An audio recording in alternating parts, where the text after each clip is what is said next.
नमस्कार दोस्तों, आपका स्वागत है हमारे चैनल पे। और इस वीडियो में हम बात करने जा रहे हैं ब्लैक मांबा के बारे में। दुनिया भर में लगभग 3600 प्रजातियों के सांप पाए जाते हैं। उनमें से कुछ ही जहरीले होते हैं और उन जहरीले सांपों में से टॉप के 5 में ब्लैक मांबा दूसरे नंबर पे आता है। किंग कोबरा के बाद ये सबसे ज्यादा जहरीला सांप होता है। कुछ रिपोर्ट्स में ये भी बताया गया है कि ब्लैक मांबा का जहर किंग कोबरा के बराबर जहरीला भी हो सकता है। 1864 में पहली बार इसका उल्लेख अल्बर्ट गुंथर के द्वारा किया गया था। इसका वैज्ञानिक नाम डेंडोस्पेस पॉलीलेपिस होता है। रिपोर्ट्स में ये बताया गया है कि उम्र के साथ इसका रंग और ज्यादा कालापन बढ़ता जाता है। इसका जहर न्यूरोटॉक्सिन से बना होता है जो 10 मिनट में अपना असर दिखा देता है। अगर इसके काटने के बाद इंसान को एंटीवेनोम नहीं मिला तो इंसान आधे घंटे के अंदर अपनी मौत को प्राप्त कर लेता है। ये सब सहारा में पाया जाता है। झाड़ियों और लकड़ियों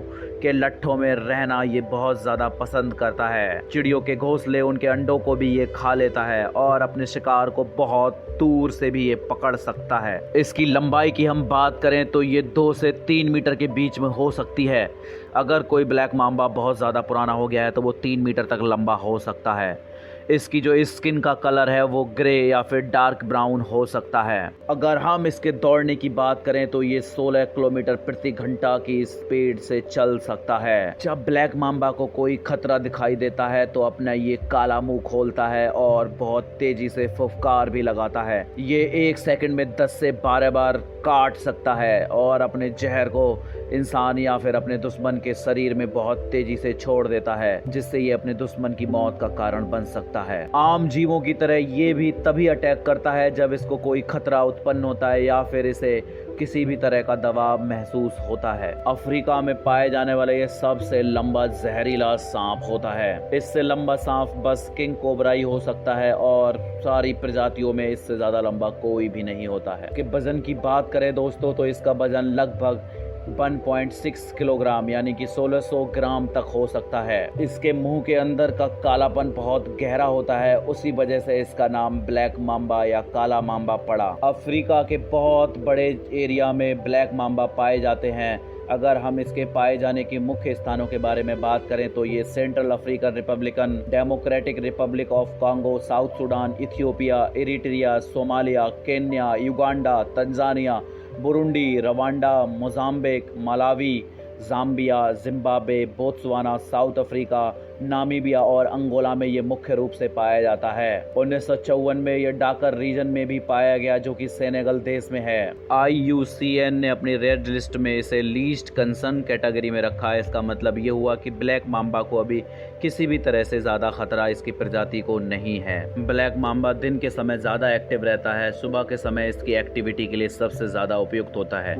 ये अपने गर्दन के सहारे तेजी से चलता है और अपने मुंह को ज़मीन से बहुत ज़्यादा ऊंचाई तक ये उठा सकता है। सितंबर से फरवरी के टाइम में ब्लैक मांबा का ब्रीडिंग सीजन होता है। ब्रीडिंग सीजन में मेल मांबा आपस में बहुत ज़्यादा झगड़ा करते हैं, एक दूसरे से लड़ते हैं और उसमें जो जीतता है वो फीमेल ब्लैक मांबा के साथ संभोग करता है और ये लगभग 2 से ज़्यादा घंटे तक चलता है। इसमें ब्लैक मांबा का कपल बिना किसी मोशन के पड़ा रहता है। जब टाइम पूरा होता है उसके बाद फीमेल 6 से 17 अंडों के बीच में अंडे देती है। ब्लैक मांबा के अंडे 60 से 80 mm की लंबाई और 30 से 36 mm की डायामीटर में होते हैं। ब्लैक मांबा की आयु की बात करें तो ये लगभग 11 वर्ष तक जिंदा रह सकते हैं। कुछ केसेस में ये उम्र 14 वर्ष भी पाई जाती है। ब्लैक मांबा जब काटता है तो ये 400 मिलीग्राम जहर तक इंसान के शरीर में छोड़ सकता है। बहुत सारे केसेस में ये पाया गया है कि एंटीवेनोम में देरी होने से इंसान की मौत तुरंत ही हो जाती है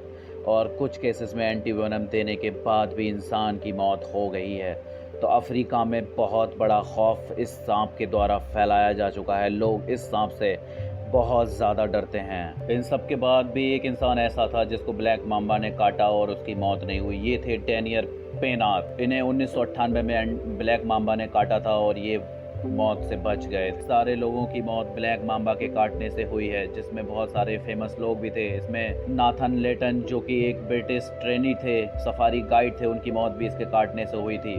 और उसके बाद पीटर दुबे की मौत भी ब्लैक मांबा के काटने से हुई थी। उनको हॉस्पिटल में एंटीवेनम का ट्रीटमेंट ही नहीं मिल पाया था और वो बहुत जल्दी मौत के गाल में समा गए थे। तो दोस्तों, आप क्या सोचते हैं ब्लैक मांबा के बारे में? नीचे कमेंट सेक्शन में कमेंट करके ज़रूर बताएं। हमारे चैनल को सब्सक्राइब कर लें और बेल के आइकन को दबा लें ताकि आपको लेटेस्ट नोटिफिकेशन मिलते रहे। बहुत बहुत धन्यवाद दोस्तों।